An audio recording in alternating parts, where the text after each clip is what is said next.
Episode number 70. Monseigneur, the good God knows, but I don't ask it.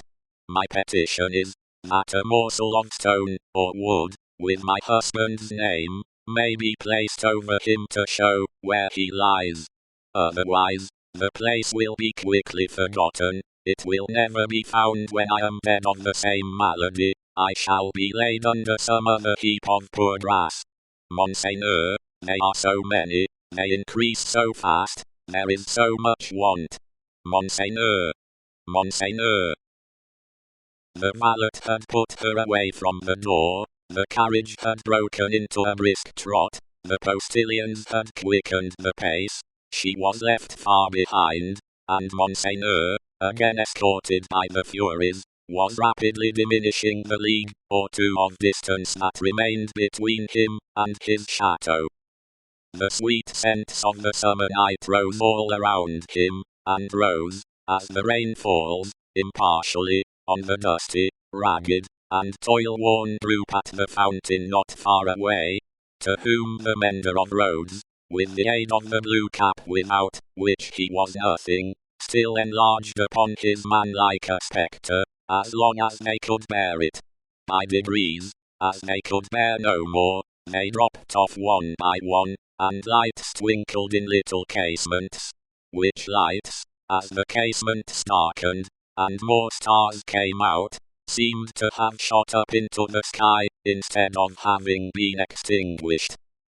The shadow of a large high-roofed house, and of many overhanging trees, was upon Monsieur the Marquis by that time, and the shadow was exchanged for the light of a flambeau, as his carriage stopped, and the great door of his chateau was opened to him. Monsieur Charles, whom I expect, is he arrived from England? Monseigneur, not yet. Roman 9. The Gorgon's Head. It was a heavy mass of building, that chateau of Monsieur the Marquis, with a large stone courtyard before it, and two stone sweeps of staircase meeting in a stone terrace before the principal door. A stony business altogether, with heavy stone balustrades, and stone urns, and stone flowers, and stone faces of men, and stone heads of lions, in all directions. As if the Gorgon's head had surveyed it, when it was finished, 2 centuries ago. Up the broad flight of shallow steps, Monsieur the Marquis, flambeau preceded, went from his carriage, sufficiently disturbing the darkness to elicit loud remonstrance from an owl in the roof of the great pile of stable building away among the trees. All else was so quiet, that the flambeau carried up the steps, and the other flambeau held at the great door, burnt as if they were in a close room of state, instead of being in the open night air.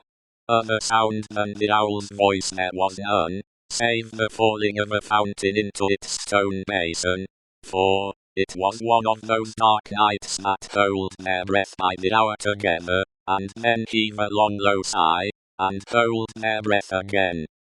The great door clanged behind him, and Monsieur the Marquis crossed a hall brim with certain old boar spears, swords, and knives of the chase, brimmer with certain heavy riding rods, and riding whips, of which many a peasant, gone to his benefactor death, had felt the weight when his lord was angry.